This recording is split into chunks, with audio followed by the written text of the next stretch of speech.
इमरती देवी का फिर झलका हार का दर्द। सुनिए मंच से क्या कुछ कहा इमरती देवी सुमन ने। लोकसभा चुनाव को लेकर भाजपा सक्रिय हो गई है, जिसको लेकर वहां ग्वालियर जिले की लोकसभा सीट पर बनाए गए भाजपा प्रत्याशी भारत सिंह कुशवाहा आज शहर के निजी गार्डन में आयोजित कार्यकर्ता बैठक में सम्मिलित हुए, जहां भाजपा के वरिष्ठ जन एवं कार्यकर्ता गण मौजूद रहे। इसी दौरान पूर्व कैबिनेट मंत्री इमरती देवी भी कार्यक्रम में शामिल हुई, जहां उन्होंने भाजपा कार्यकर्ताओं को संबोधित करते हुए कहा कि मैं मंच से कहना चाहती हूं कि आप ऐसे लोगों से बचे जो कहते हैं कि भारतीय जनता पार्टी हमारी माँ है। जब माँ का टाइम आता है तो वही लोग भाजपा में लाते मारते हैं। माँ तो माँ होती है। आज मंच से इमरती देवी कह रही हैं कि आप मुझे लोकसभा चुनाव के लिए जो भी क्षेत्र प्रसार के लिए दे दोगे, मैं माँ की तरह लाज रखूंगी। जैसे मैंने अपने चुनाव में अपने लिए वोट मांगे हैं, वैसे ही झोली फैलाकर मैं जनता से भाजपा के लोकसभा प्रत्याशी भारत सिंह कुशवाहा के लिए वोट मांगूंगी। कहना चाहती हूँ कि आप ऐसे लोगों से बचें जो मंच पर खड़े होकर कहते हैं भारतीय जनता पार्टी हमारी माँ है, और जब माँ का टाइम आता है तो लाते मारते हैं।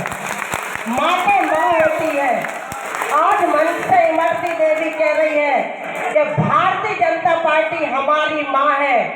आप जौन सा क्षेत्र इमरती देवी को दे दोगे, मैं अपनी माँ की पूरी लाज रखूंगी, भारतीय जनता पार्टी की पूरी लाज रखूंगी। जैसा मैंने अपने लिए वोट मांगे हैं, ऐसे ही झोली फैलाकर हम भारत कुशवाहा जी को, अपने सांसद को वोट मांगेंगे। क्योंकि जब हमारे सांसद जी चुनाव लड़े थे, जब मैं कांग्रेस पार्टी में थी, लेकिन आज मैं भारतीय जनता पार्टी में हूँ। आपकी अपनी माँ की, भारतीय जनता पार्टी की पूरी शान और इज्जत हमारे सबके सर पे है। तो हम अपना जैसे सांसद जिताएंगे, वैसे ही हमारे डबरा का नाम रोशन होगा कि डबरा तो हारते थे, लेकिन आपको कैसे जीते हैं। मैं आपके लिए भितरवार में भी अपनी समाज में पूरी ताकत लगाऊंगी और आपको डबरा से और भितरवार से सांसद बनाऊंगी, चाहे कुछ भी हो जाए।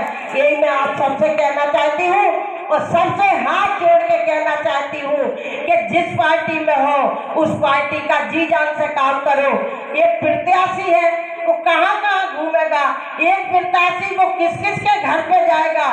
तो प्रत्याशी आप लोगों को प्रत्याशी बनना चाहिए। आप यहाँ बैठे हैं, सम्मानीय मंच बैठी है, इनको सबको प्रत्याशी बनना पड़ेगा जब अपन चुनाव जीतेंगे। और चुनाव तो वैसे ही जीतेंगे, हमारे माननीय नरेंद्र मोदी जी की हवा है, हमारे राम मंदिर की हवा है, हमारे महाकालेश्वर की हवा है, और हमारे मोदी जी की तो मोदी जी कहते हैं 400 पार, तो वास्तव में 400 पार होगी लोकसभा की सीटें। यही कहकर धन्यवाद। जय हिंद, जय भारत माता।